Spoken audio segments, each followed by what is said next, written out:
So, greetings, dear friends.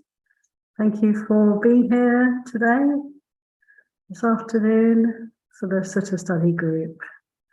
I have 3 wonderful suttas lined up for us today. Let's see how we go. Doesn't matter whether we get through them or not. The most important thing, of course, is to have our chance to share on Dharma and explore the teachings of the Buddha together. So just while people are arriving and to give us the chance to settle in to this collective Sangha forum, we can meditate together. So please feel free to relax, close the eyes, and sit, developing mindfulness, developing samadhi for 10 minutes or so. And I'll ring the gong to conclude the short meditation session.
So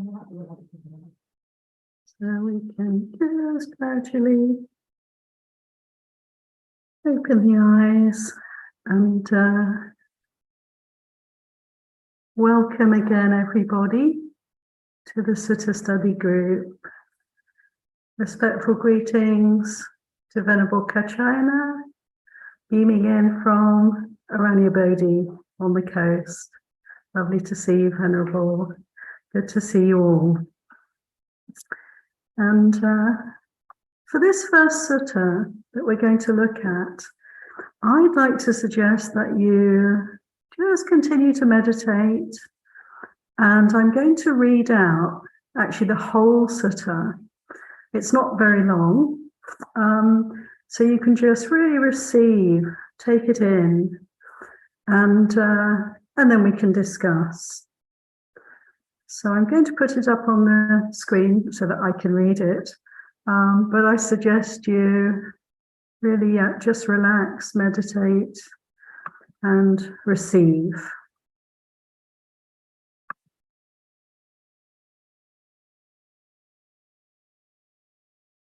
So this is a sutta called Chanda Sutta, or desire, from the Satipatthanas Samyutta 47:37. Here we go. There are these four kinds of mindfulness meditation. What for? It's when we meditate by observing an aspect of the body, keen, aware, and mindful, rid of desire and aversion for the world. As we do so, we give up desire for the body. When desire is given up, we can realize the deathless. We meditate observing an aspect of feelings, or feelings within feelings. Keen, aware, and mindful, rid of desire and aversion for the world. As we do so, we give up desire for feelings. And when desire is given up, we realize the deathless. We meditate observing an aspect of the mind, mind within mind, heart, chitta within heart, keenly aware and mindful, free from desire and aversion for the world. As we do so, we give up desire for the mind, desire for the chitta, the heart. When desire is given up, we can realize the deathless. We meditate observing an aspect of Dhamma, keen, aware, and mindful, rid of desire and aversion for the world. As we do so, we give up desire for Dhamma, for principles, for phenomena, for thinking. When desire is given up, we realize the deathless. Evam. So this is the first sutta for today, Chanda Sutta. And it's interesting to note that this word chanda is not the same as the word tanha, which we would more often hear, perhaps, in relation to desire. Tanha is like craving, like sense desire. Chanda has a slightly more refined kind of flavor to it. It also covers spiritual desire, less worldly desires. So it's actually, in some senses, quite a positive quality. And so it's interesting just to note that that is the word here for desire. One gives up this chanda. So I'd like us to consider this sutta together. So the Buddha is really saying there are the four foundations, the four resorts, the four qualities of mindfulness for us, the four Satipatthanas. And if we practice the four Satipatthanas, then we will give up desire. And giving up desire is the path and leads us to the fruit, to the goal of Nibbana. How simple. It sounds so simple. It's another instance, isn't it, of how the Dharma teachings of the Buddha are very simple. The truth is very simple. And then we put it into practice and we find ourselves on a journey. And that simplicity is there for us always, but we have to kind of let go into that simplicity, don't we? We have to release a lot of complexity in order to know the simplicity of this path. So enough from me. I'd like to invite anybody to bring in questions, reflections, comments about this simple teaching around desire and the letting go of desire.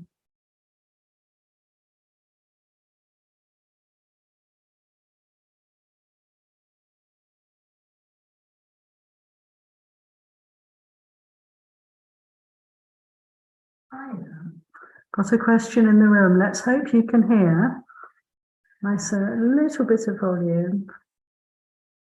Does it mean that if my desire is to work to achieve Nibbana, that fits into this chanda? Yeah. Did you hear that question from Anagarika Patipada? No? Yes? No. A little bit quiet. Okay, no problem. Actually, it's a really good question. Thank you.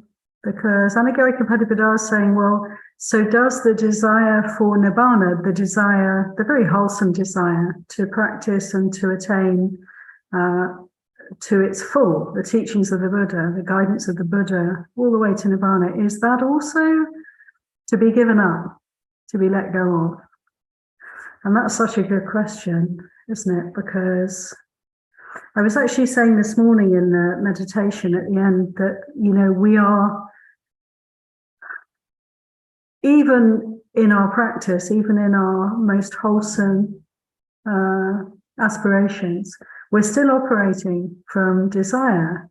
And this sutta is really touching on this by the use of the word chanda. So, yes, we are, in a way, even as we walk the path, we're still swayed by desire.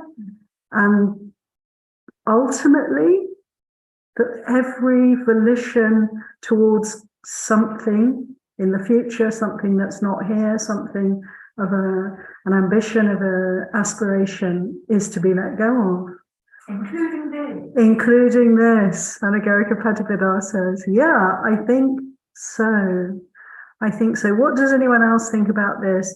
Does anybody have a sense of this paradox for us? It's a paradox, isn't it? Because you need to have a certain amount of volition, a volitional energy towards the goal. Yeah. Otherwise, we may not find ourselves practicing at all.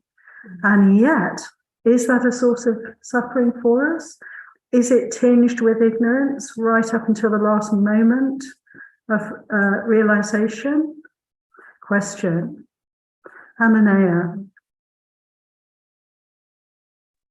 Well, two things. One, this is chanda with CH versus chanda, C-A-N-D-A, which I understand to be wholesome desire for aspiration. So I'm not sure about, are we comparing apples to apples here? With chanda with the C-H-A-N-D-A, it sounds the same, but are these the same qualities or are they different? Because Chanda with Canda is a wholesome, and you have to have that. There is no motivation as a human being unless you have desire. I mean, I've heard, talks about the Dalai Lama goes over this and many, many other teachers, but you have to have that. It's a wholesome desire. And at a point when we finally make it to the place of being within range or within, hair's breadth of reaching arahant status, reaching the deathless, there's going to be some small element of that, but then it's gone. I mean, it's everything's gone. There's no nothing of desire or human emotions at that point. That's a gradual letting go and release. But up until just those last moments, you're going to have some in order to keep moving along. But ultimately, it all falls away. By design, you're going to go through this, and then by design, you're going to drop it all and enter, or however we express that, realizing the deathless. Oh, dear. Thank you so much, Ananaya. Anagarika Patibadal's nodding here, like that's really making sense what you're saying, and super helpful. Actually, the CH is the Chan. It's very confusing, the Pali, because C. A and CHA both sound exactly the same as far as I know, or exactly the same. So is it Chanda or is it Chanda? With a C, the word with CANDA, actually that means something completely different, just to add to the confusion, which is moon, the moon, Chanda. But in this instance, the Chanda is with the CH, and it is desire, and it is wholesome, often. It is, the sense is it's wholesome desire. It's the desire to practice, the desire for the path. And I really feel, Ananaya, as you were speaking, you just got to the point so beautifully at the end there, which is that, yes, it's wholesome. Yes, it's valuable for us on the path. And ultimately, in the end, it all has to go. Just because there is always going to be a tinge of self in it, there's always going to be a tinge of ignorance in it, that therefore there'll always be that tinge of suffering with any volition whatsoever, any desire whatsoever.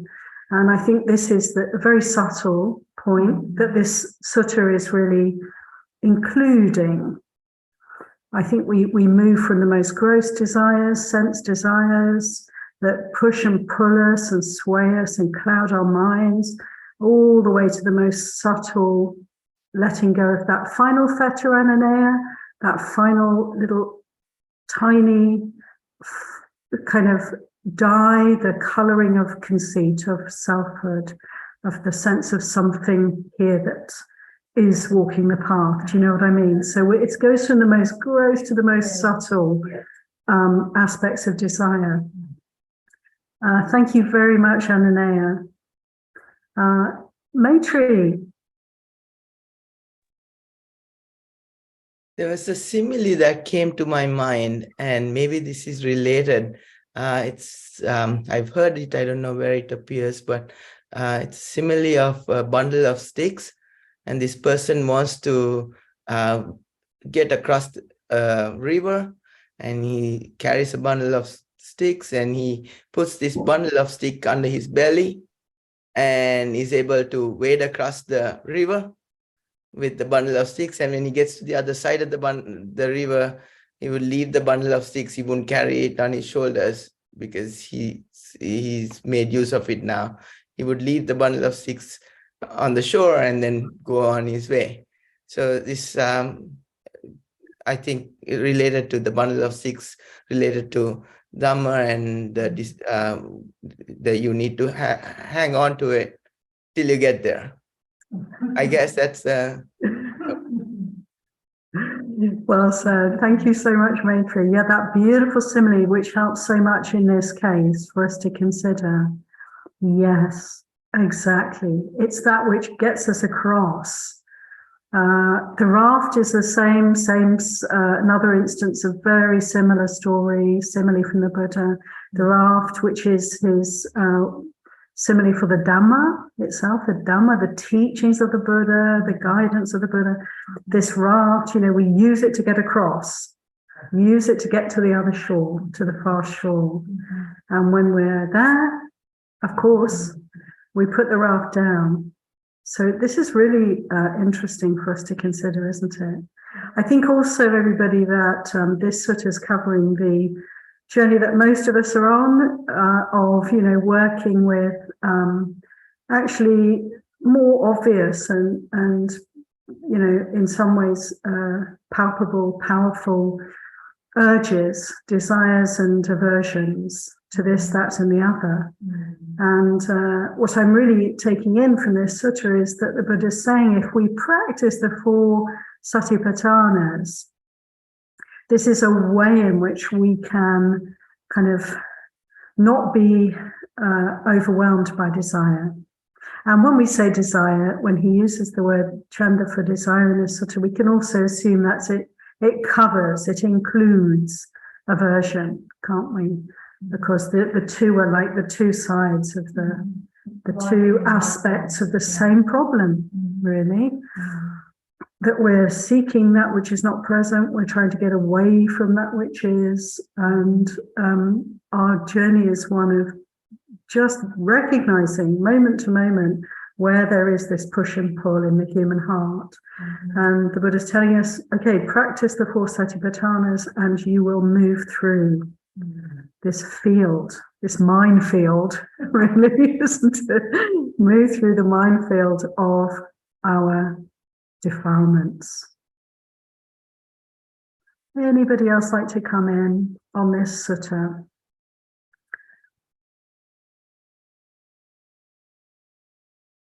Okay, very good. Let's move on to the next sutta, which I shall put up on the screen for us all, and we'll go through it part by part.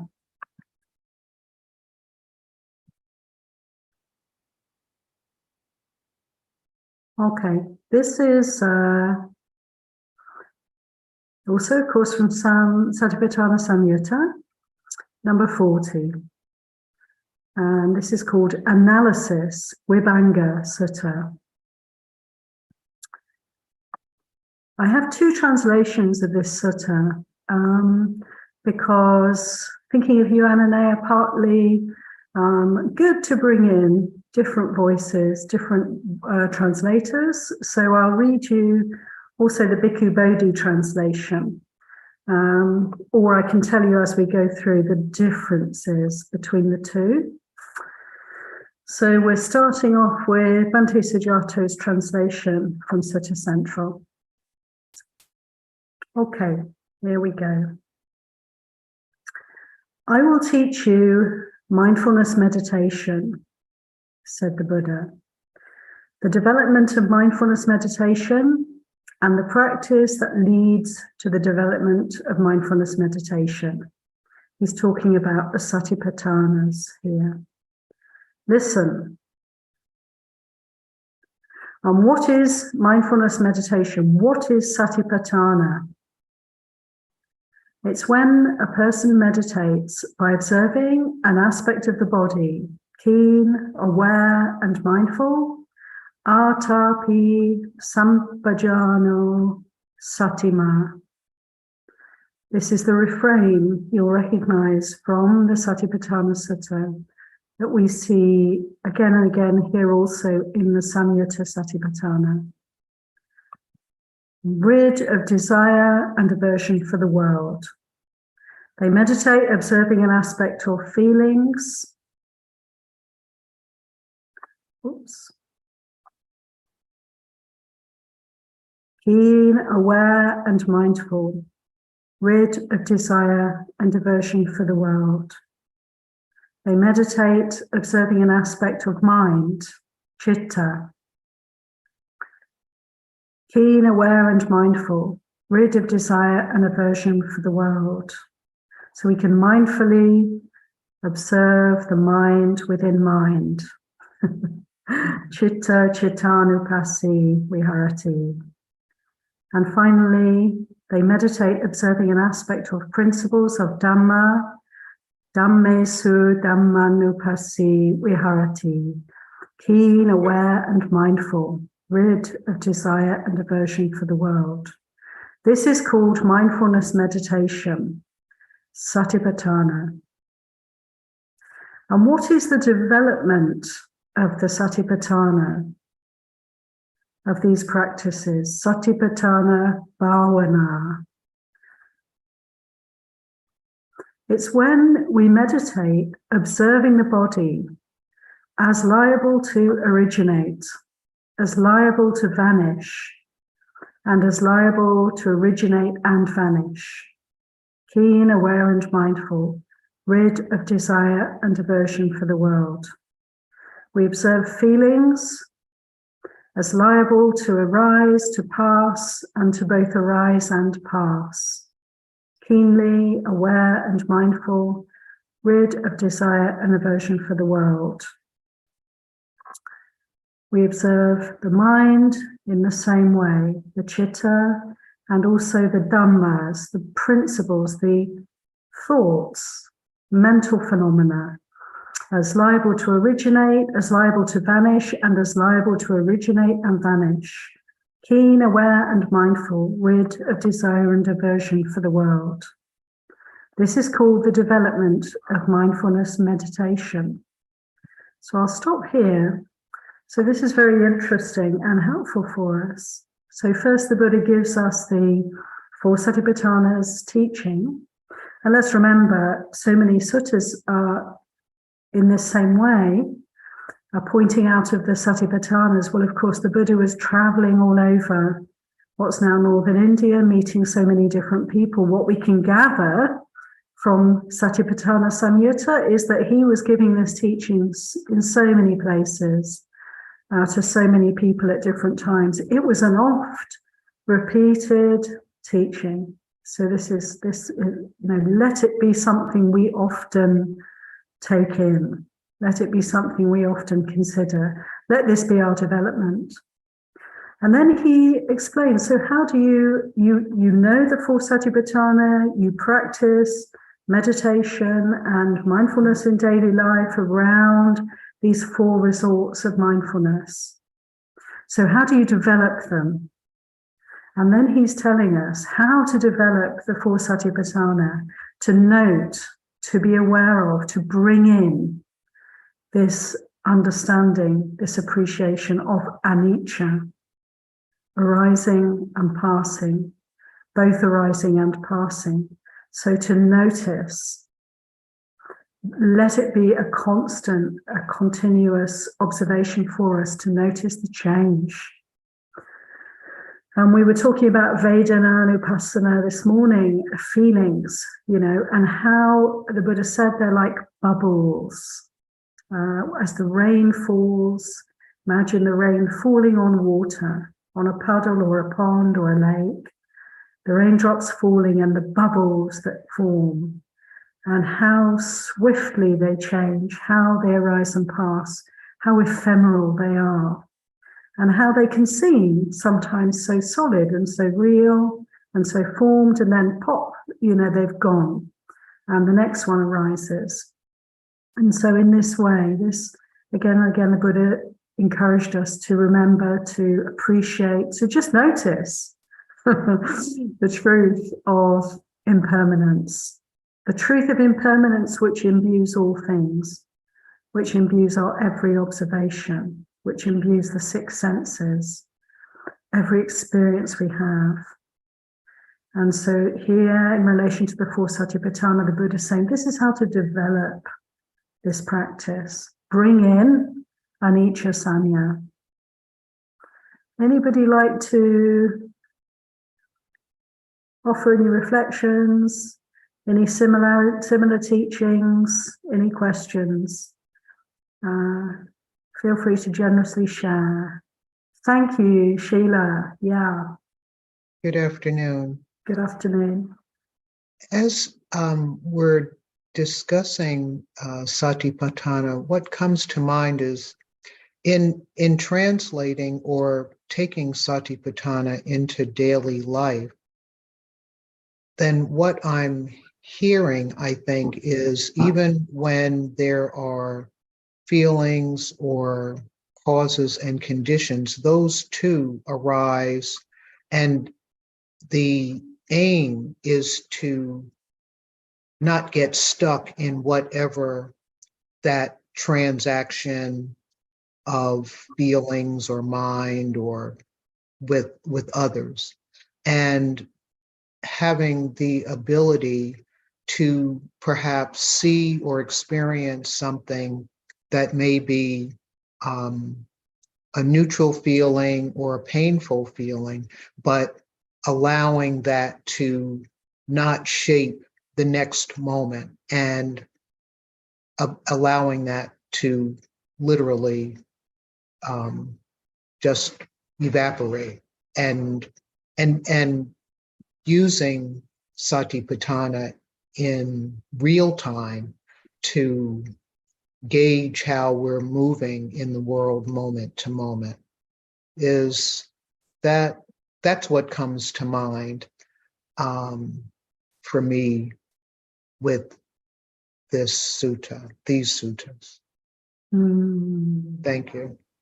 Sadhu. Thank you so much, Sheila. I mean, that's a great teaching in and of itself you've just given there, from experience from the heart. And absolutely, I mean, what you pointed to, how, when we're dealing with perhaps quite powerful, quite intense feelings, say, how liable we are to hold on, make more of, and carry through to the next moment. And I find it really interesting, Sheila, that as you pointed out, we don't just do that with pleasant feelings. We can also do that with painful, feelings, mental states, emotions. We really do, don't we? I just recognize that myself, that it's surprising how we can tend to also just quite, in our conditioned way, hold on to our suffering and somehow carry it through, rather, as you said, not to let it evaporate, where truly, moment by moment, all things are arising and passing. There is that potential to fully let go. And we're learning to do that, I guess, aren't we, Sheila? And this process of learning to fully let go, I guess, does involve the recognition that we're not able to fully let go, and to be okay with that, and to be patient with that until that actually changes, till the change becomes more apparent than the dukkha and carries us. And like Ajahn Chah said, didn't he, Sheila, 99% of the path is knowing we really could let go, but just not finding that the fist is holding tight. It's just not releasing yet. But yes, indeed, I agree with you. This is the way of practice, and this is what this sutta is really pointing out for us, isn't it? It's shining the light on this process. See the desire, see the aversion. Can we see every feeling, every thought, every mind state, every emotion as a bubble? Bubbles arising and passing. I mean, this is a huge question, really, isn't it? All our history, all our culture, all our grievances, it's especially the painful things, all the injustices, all the historical suffering of our ancestors. Can we let it go? Can we see bubbles arising and passing? And I feel that great delicacy is required, and great compassion for all of us. And it's not like a forgetting. The opposite. The opposite. It's a remembering, a fully integrating that happens as we practice. We're not dissociating. We're not becoming indifferent, but we are developing equanimity towards all that can be experienced. And it's like opening up to the bigger picture, isn't it? And, you know, really, the more we can let go, the more we can understand. So, yeah, thank you so much. And I'm kind of referring to some conversations we've been having at the monastery as well as I'm speaking. I hope this is kind of making sense to everybody as I say these things. I've got a question in the room from Anagarika Patibadar.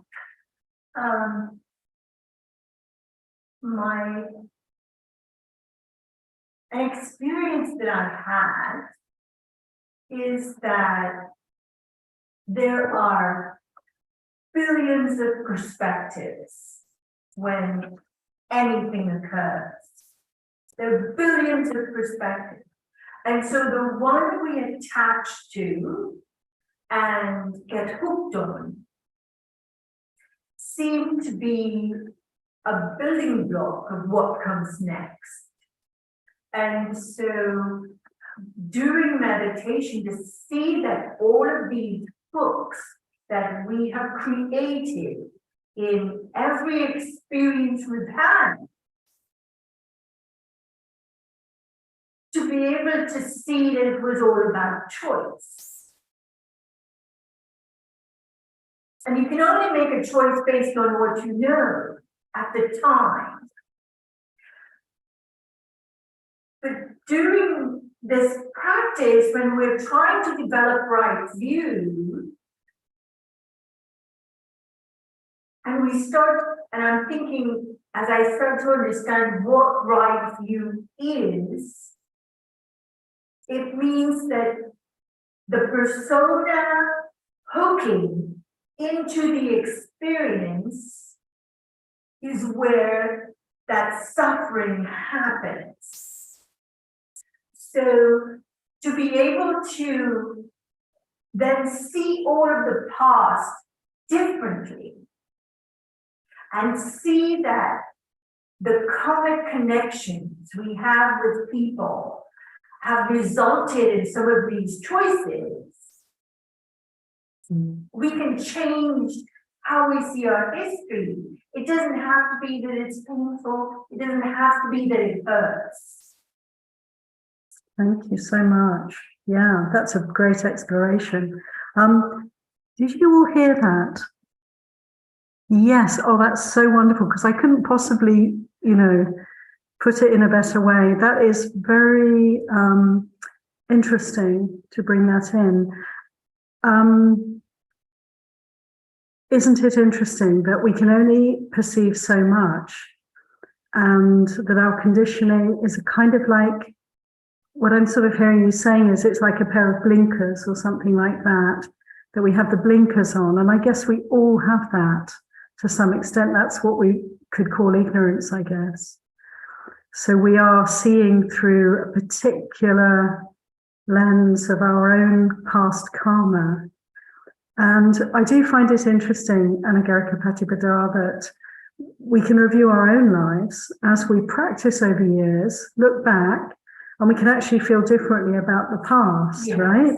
Yes. She's agreeing, yes. Like, because our minds are literally changing, are clearing, and particularly perhaps the very negative, very painful, very traumatic aspects do fall away as we practice. It dissolves. It dissolves, yeah. Anagarika is saying. It dissolves. And so we look back and we actually have a different past. Mm-hmm. Because what is the past? I mean, that leads us to reflect. What is the past? It's in the mind. It's just a whole bunch of thoughts and memories. How true are they? So that's really a very wonderful point you just made. And I think this process of healing, many of us have pasts personal and past ancestral that need a lot of healing, and that this is a way, this path is a way of deeply meeting the need for healing, And to meet it with with tenderness and compassion. She's saying to meet it with tenderness and compassion. Absolutely. This is so, so delicate.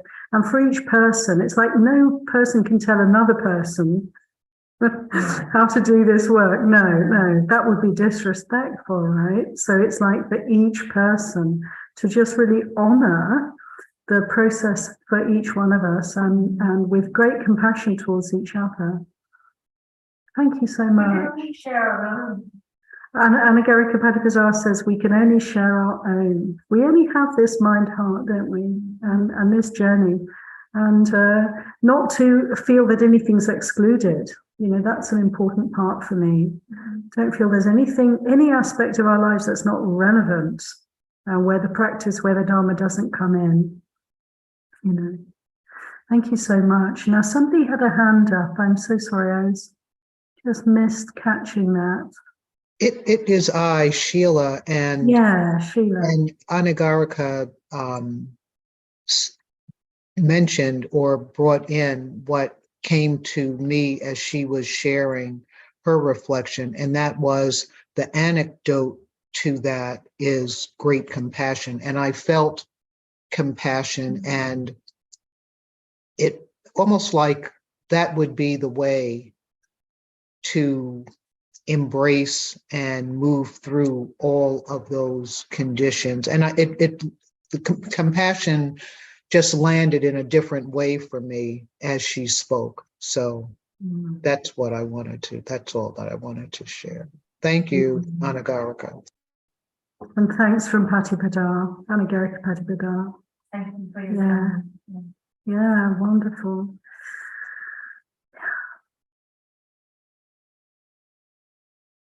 Seeing the change. Isn't it amazing how everything can change? Not just the ability to be present, to bear with the present, but also look at how the past changes for us. Look at how the future changes for us. The Buddha's exhortation to us is really not to go there. Don't think about the future. It's not here yet. There's really no point in projecting the mind out of the present. But actually our sense of past and future, we can see in the present how they are also transformed by this path of practice. How amazing. Ananaya. This is just something that stuck with me. I heard it years ago. I believe Paramahansa Yogananda in one of his books, but I find it to be true and relevant for this moment. Heal yourself, heal thousands. The ripple effects of when we practice and we shift and change just goes way far afield in ways that we have no idea. But it just, is just like an emphasis, exclamation points of how important it is to do the work. Yeah, thank you so much, Ananaya. Heal one, heal thousands. Isn't that so true? And we can appreciate that, this is the way to heal. It's like wonderful for people to be doing good work in the world and helping, and actively working for change, but also, and especially, I think the change that happens here is the springboard for that. Actually, it's the place from which we can act skillfully, peaceably, lovingly, forgivingly in the world. And it's no mean feat. But as the Buddha said, the biggest battle that we'll ever face is with this this human heart right here. This is our place to really fight the good fight, and then our external situation will be a reflection of that work. And thousands can heal, indeed. Sadhu. Anyone else like to come in before we move on to the next sutta? May I share a book? Patipada Anagarika is going to share a book with us, a recommendation. It's by Pema Chodron, and the book she actually wrote is actually called Don't Buy the Book. Okay, Catchy title. that's wonderful. Thank you. I haven't read that book. Did you all hear that? Book recommendation from Anagarika Patibadar. Pema Chodron wrote a book called Don't Bite the Book. No, don't bite the book. Sorry. I didn't hear either. The title is actually Don't Bite the Hook. It's a great book. And then it's ready. Yeah. Okay. Okay, how wonderful. Let's all read that for homework, everybody. Don't bite the hook. It sounds, yeah, image of some poor fish. Us. Okay, wonderful. Would anybody else like to come in before we move forward? Yes, Cynthia. Can't find the little hand thing on here today. I don't know where it is. No, I know it's one of these dots down here, but I can't see it. I got a hand right here, which got bit by a dog, but it's way better. Oh, good. I'm glad to hear that. You've got a blue hand, but it's healing. That's great. I have a stigmata, actually. It got me like right here. So it's like for Easter, maybe it'll be done by Easter, but. Yeah, Well, so that isn't what I wanted to talk about, though. I wanted to say that during the what do they call it? The retreat that Aloka Vihara does at the end of the year, the New Year's retreat. I got access to a memory, a traumatic memory from when I was 1. And it's like the farthest I've ever been back as far as being able to actually like remember a feeling, like feel what I felt. It's and just holding that completely, like it's like the whole kaleidoscope shifted because you could hold that with the trauma that happened and bring it forward and see how like so many things were affected by that moment. And you're talking about how we can shift the past and the future, and just how that gave me access to just gigantic amounts of understanding, I guess, in what's happened in the past and what's currently, as things hit me, I can see them in a completely different way now because I accessed that piece. That's it. Thank you so much for sharing that, Cynthia. How amazing, huh? Yeah. We don't get to recognize how colored the heart can be, how affected the heart can be.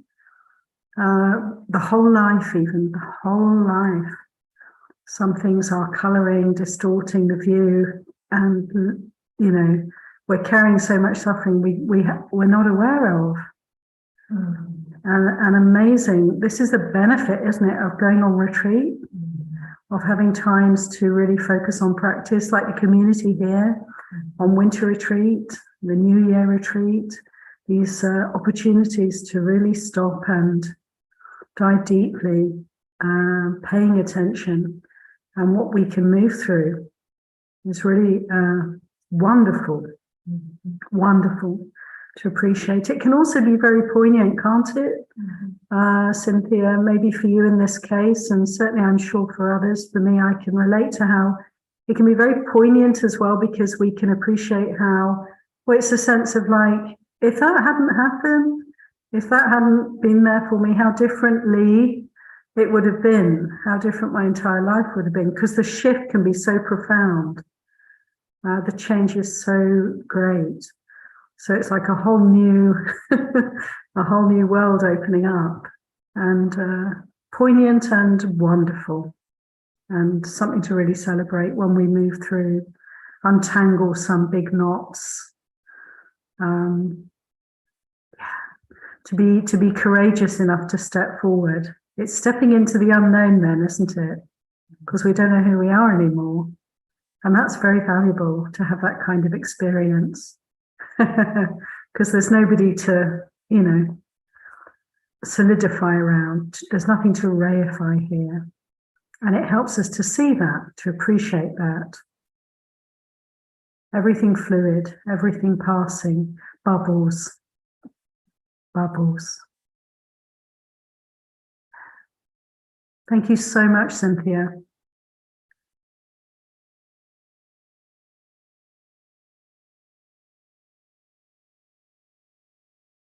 Anybody else like to come in with any reflections, sharings? It's how rich, isn't it, to hear from each other? Okay. I'd ask you to all relax and listen while I read you Bhikkhu Bodhi's translation of the very same sutta, so we can hear it again in a slightly different form.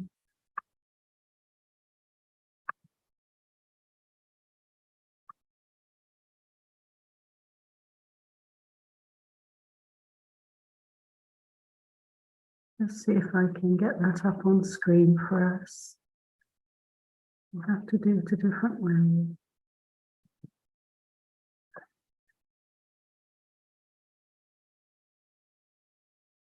Here we go. Analysis. I will teach you the establishment of mindfulness and the development of the establishment of mindfulness, and the way leading to the development of the establishment of mindfulness. Listen to that. And what is the establishment of mindfulness? Here one dwells, contemplating the body in the body, ardent, clearly comprehending, mindful, having removed covetousness and displeasure in regard to the world. One dwells contemplating feelings in feelings, mind in mind, phenomena in phenomena, ardent, clearly comprehending, mindful, having removed covetousness and displeasure in regard to the world. This is called the establishment of mindfulness. And what is the development of the establishment of mindfulness? Here, one dwells contemplating the nature of origination in the body, the nature of vanishing in the body. One dwells contemplating the nature of arising and passing in the body, ardent, clearly comprehending, mindful, having removed covetousness and displeasure in regard to the world. One dwells contemplating the origination in feelings, the passing of feelings, both the arising and passing of feelings. One dwells contemplating the arising of mind, the passing of mind, the arising and passing of mind, of citta. One dwells contemplating the arising of dhammas, of mental phenomena, the vanishing of mental phenomena, the arising and passing of mental phenomena. In all these cases, ardent, clearly comprehending and mindful, having removed covetousness and displeasure in regard to the world.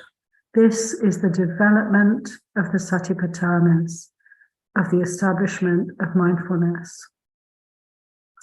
And to conclude this sutta, the last part goes like this. And what is the way leading to the development of the Satipatthanas? The way leading to the development of the Satipatthanas is this noble eightfold path. Right view, right understanding, right intention, right action, right speech, right livelihood, right mindfulness, right effort, and right concentration. This is the way leading to the development of the establishment of mindfulness. So there we have the conclusion of the sutta, bringing in the Eightfold Path. And that's really helpful for us, isn't it? To recognize that in order to practice meditation, in order to develop our appreciation of anicca in relation to the four Satipatthanas, the Eightfold Path is like our way, our access. It gives us the ability to do this work. Sila, Samadhi, Panya, developing in every respect, developing this human body, this human mind in relation to the world, Sila, wholesome action, speech, and work in the world. This is a really important thing, isn't it, for us to consider how to be effective in the world, how to work in the world harmlessly. It's a tall order in a crazy world, but this is our encouragement from the Buddha, and this really keeps us sharp. To practice Sila skillfully, one needs to be very mindful, and to practice mindfulness, one needs to have very good Sila. So the two supporting each other, encouraging each other.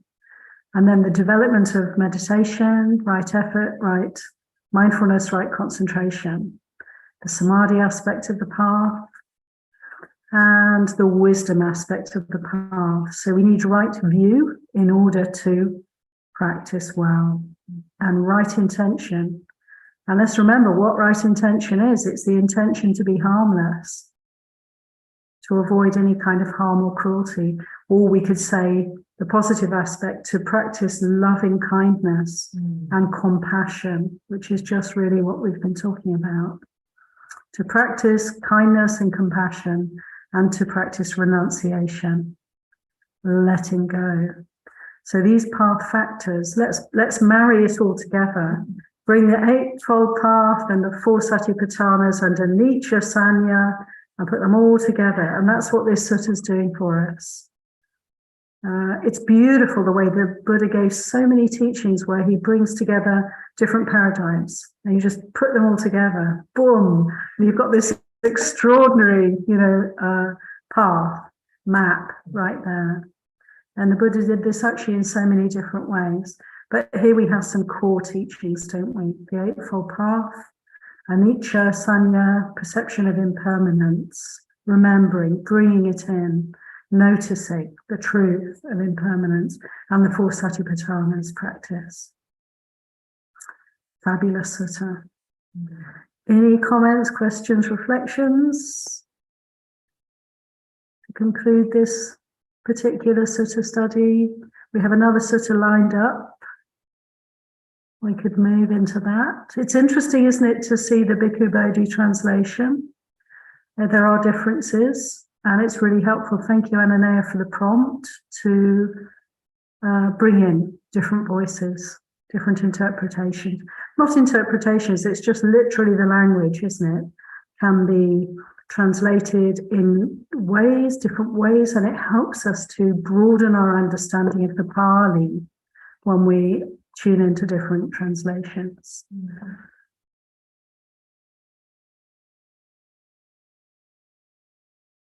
Okay, so onward, and this next sutta is moving us into the contemplation of the next little while as a group of Vedana Nupassana.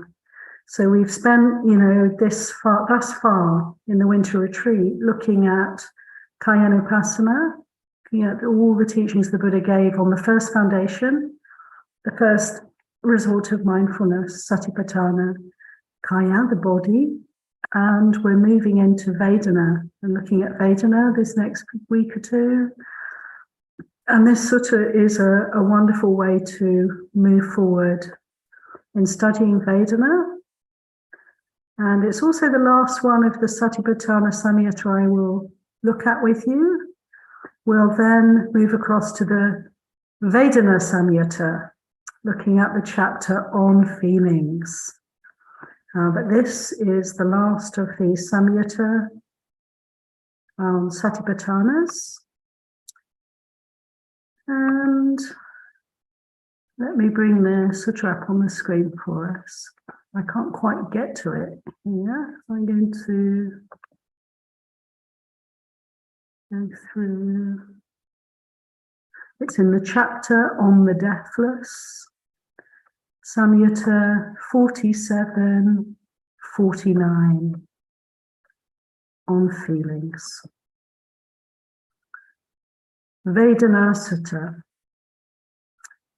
So please relax and listen with your whole body and mind to the words of the Buddha. There are these three feelings. What three? Pleasant, painful, and neutral feeling. Sukha Vedana, Dukkha Vedana, and Adukkama Sukha Vedana. Neither pleasant nor painful feeling, translated as neutral feeling. So we have these three: pleasant, painful, and neutral feeling. The four kinds of mindfulness meditation should be developed. The four Satipatthanas should be developed to completely understand these three feelings. What for? Observing the body within the body, mind within mind, dhammas within dhammas, or mental phenomena within mental phenomena, and feelings within feelings. Keen, aware, and mindful, rid of desire and aversion for the world. These four kinds of mindfulness meditation should be developed to completely understand these three feelings. Anyone? So this is very interesting. Again, a short teaching that's pointing to the importance of feeling. And interesting, isn't it, how one of the Satipatthanas, the second, is to observe feelings. But the Buddha here is saying that in order to fully understand feeling, we need to practice all four Satipatthana. I find that quite interesting. Not to just focus on one Satipatthana, perhaps, is an encouragement. It comes in different places, the encouragement to not just focus on one, but to focus on bringing in all four into our practice of mindfulness. A fuller, a more kind of open approach. It's interesting for me particularly, some of you might also have had the experience of training in the Goenka tradition. I was a Goenka student, I am a Goenka student, but I was practicing a lot of his courses for many, many years, and the emphasis there is on Vedanupassana only. But what was apparent after some time was that actually, quite naturally, practicing Vedanupassana, feeling, focusing on feelings, pleasant, painful, or neutral, as a practice, as a meditation practice, in relation to the body, body awareness. Actually, when one does this, follows this approach, what happens? All the other Satipatthanas become relevant, become part of the practice. They all manifest for us. We become aware of the emotions, the thoughts, and so forth. One can't miss these things. So it's quite interesting for me to take in this sutta, to hear the Buddha's words, the encouragement to practice all four Satipatthanas, and also the experience of seeing how that quite naturally evolves. If we focus on one, we're going to develop all four. I'd like to invite anybody else, any thoughts, reflections, or sharing from your own practice experience. We're going to be exploring Vedanupassana in depth over the next while. So this is a preliminary opportunity just to bring in and consider the importance of feelings, mindfulness of feelings. Do we all know what that really means?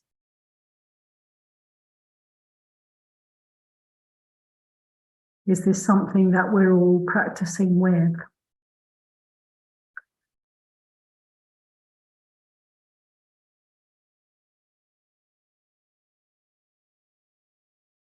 I'd like to bring in, as we have wonderful silence. No, I'm going to come back to that. Sheila. Thank you. This is a very timely. I had the opportunity to take Venerable Analayo's Satipatthana course and have always utilized the recordings as part of my mostly daily meditation. And lately, and I think particularly because of the focus of Dhammadharini during this time on Satipatthana, it just seemed like a good time to bring that back with more focus, particularly to be able to participate in these sessions with Dhammadharini. And today I played the Vedana recording, and it just seemed like that's the place to stay for a while. And one thing that I don't think occurred to me previously, and it's something I've been thinking about all day, the pleasant feeling of the present moment. And that just landed in a new way. And I guess not really thinking about or observing the present moment as a characteristic of being pleasant. And in another meditation session today, I incorporated that, and I just think I'd like to really bring more awareness to the present moment as a pleasant feeling.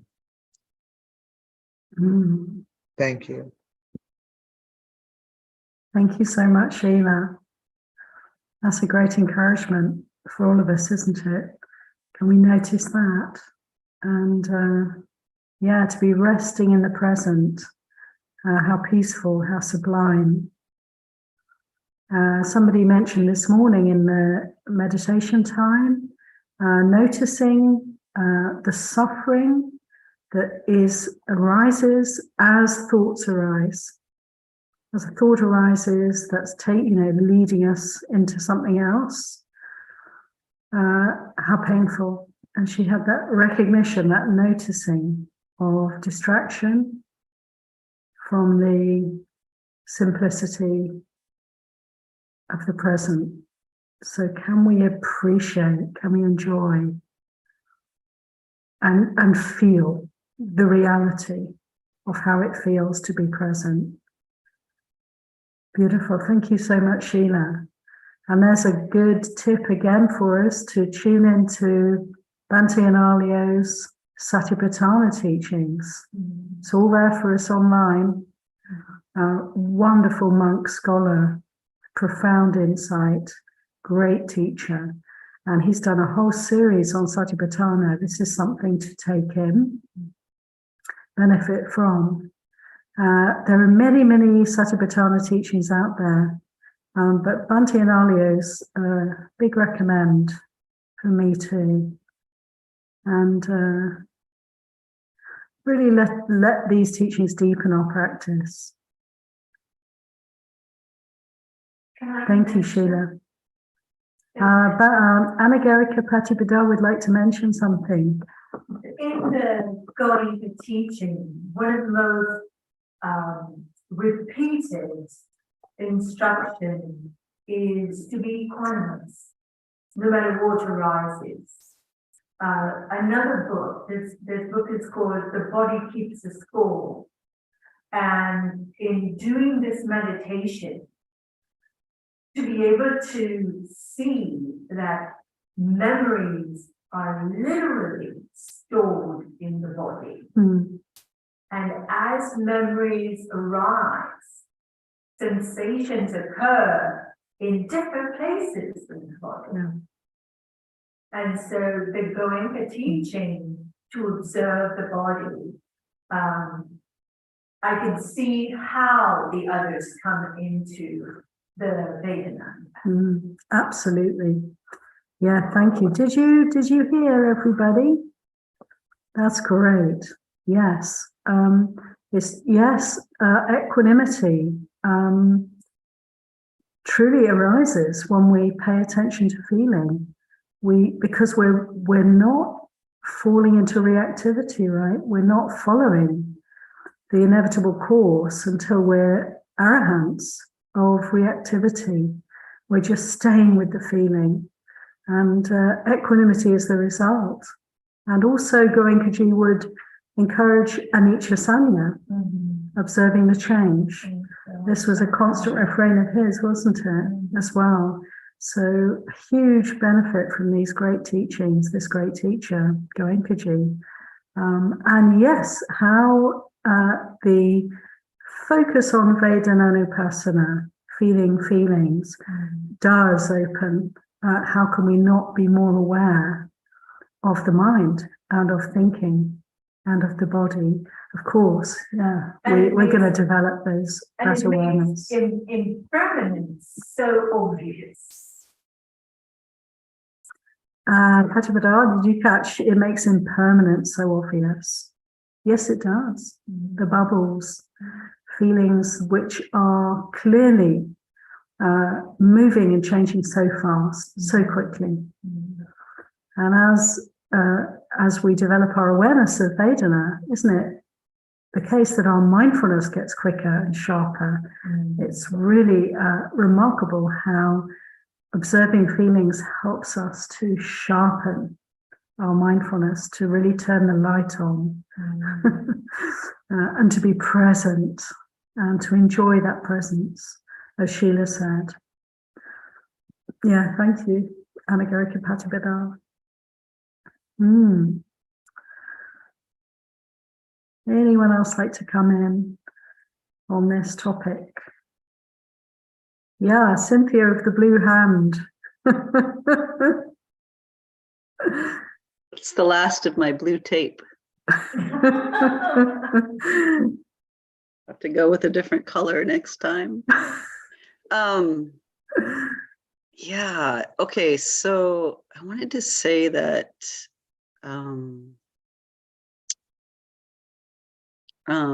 awareness of feelings also for me brings up compassion and loving kindness, because I feel like you're sure that other people feel that too, feel whatever pain you're feeling, you kind of know that you're not the only one in that pain, and it brings up a connection between me and like all the other suffering people. There's so many, like all of us. So yeah, it brings up lots and lots of compassion for me when I focus on my feelings. Yeah, thank you so much, Cynthia. Absolutely. Opening up to feelings, the realm of feelings. And it's interesting, actually, in the Buddha's teaching, it's very much this simple, pleasant, painful, neutral. But in observing, going back to the beginning of emotion, really, through observing feelings, we really get a handle on emotion, and we really can open to the world of emotion, can't we? And as you say so beautifully, how that connects us to others, because there's no different, there's only the human situation, the human predicament we all share. We're all in the same boat. And it's wonderful to develop, isn't it, this kind of empathy, sympathy, resonating with others, that is compassion. Quite naturally develops, doesn't it? Wisdom and compassion, the two wings of the bird, the flying for liberation, toward liberation. Wisdom and compassion together developing as we walk the path. Thank you so much, Cynthia. Ananaya. For me, one of the biggest things as regards Vedana is when I realized or had the experience that feelings are not personal. There was such a huge shift in that. It doesn't mean that I don't feel my feelings or that I don't have empathy for another person and their feelings, but it's a real relief to be able to, as feelings arise, watch them and just know that you can let them go. You know, that you can have a different, it's just a completely different relationship with that. And also that everybody is experiencing, I mean, this is how it is. So everyone is subject to this. So when I see someone who is fully into their emotions without the benefit of realizing that, yes, they're there, but you do not have to have them take over or let them, have them completely ruling your mind, etc. So I just find that to be just an extraordinary benefit of the Dhamma, among many, of course. Sadhu. Yeah, thank you so much. Really just the two of you, Cynthia and Ananaya, really bringing this point for us. It connects us, doesn't it, to be able to be really increasingly aware and mindful of feeling. It both connects us with others and it helps us to recognize the not self truth of our experience. So it's like, or the experience. So it's like letting go of that sense of being alone, sense of being, unique in some way, sense of being a separate individual on a lonesome journey. It's really not like that. And that's so valuable and helpful for us to take the sting out of the experience. And it's also the great leveler, isn't it? We all have. Our world is really the world of feelings, thoughts, emotions, mind states, and carrying this body. And we all have that. We're all in the same situation. How much compassion we can offer, and to others and also to ourselves. It's very heart-opening, this practice, isn't it? It really is. It really softens us. And, we become very porous. We become very tuned in. And when somebody's suffering, we really feel it. And yet we're not bowled over by it because we have equanimity also. We're used to, aren't we, being with difficult, painful feeling and not making a problem out of it and learning to be present for it. So when we see others suffering, we can very easily pick up on that without getting caught, without shaking.